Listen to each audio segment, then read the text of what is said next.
اسلام میں سلام کی بہت بڑی اہمیت ہے اور بہت بڑی فضیلت ذکر ہوئی ہے۔ مومن مسلمانوں کا آپس میں ایک دوسرے کو سلام کرنا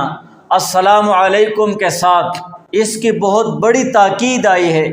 اور بہت بڑی فضیلت ذکر ہوئی ہے۔ دنیا میں جتنے بھی قومیں ہیں، تمام قوموں میں ملاقات کے وقت اور مخاطب کو مانوس کرنے کے لیے اور مخاطب کو اپنے طرف متوجہ کرنے کے لیے خاص کلمے کا استعمال کیا جاتا ہے۔ آپ یہود و نصارہ کو لے لیں تو وہ اپنے الفاظ میں گڈ کا لفظ استعمال کرتے ہیں، جس کے ساتھ وہ صبح اور شام کے الفاظ لگاتے ہیں، دوپہر کے الفاظ لگاتے ہیں، یا اسی طرح دوسرے الفاظ استعمال کرتے ہیں۔ آپ اگر سکھ مذہب کو لے لیں تو ان کے اپنے الفاظ ہیں، ہندو مذہب کو لے لیں تو ان کے اپنے الفاظ ہیں۔ ایک دوسرے کو مخاطب کرنے کے لیے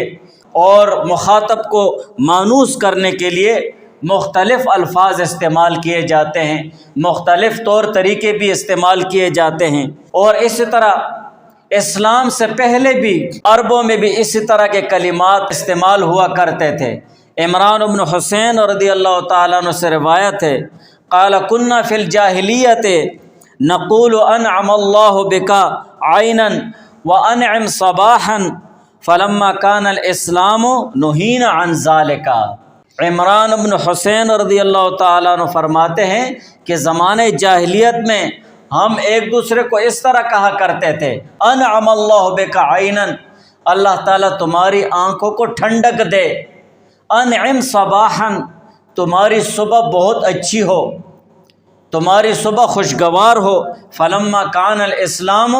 جب اسلام آ گیا، نہینا عن ذالک، تو ہمیں ان جیسے الفاظ کے استعمال کرنے سے منع کر دیا گیا، اور ان کے بجائے شریعت اسلام میں السلام علیکم کی تعلیم دی گئی کہ تم لوگ جب آپس میں ملاقات کرو اور ایک دوسرے سے ملو تو اس وقت مومن مسلمان ایک دوسرے کو السلام علیکم کہیں اور اس کے جواب میں وعلیکم السلام کہیں۔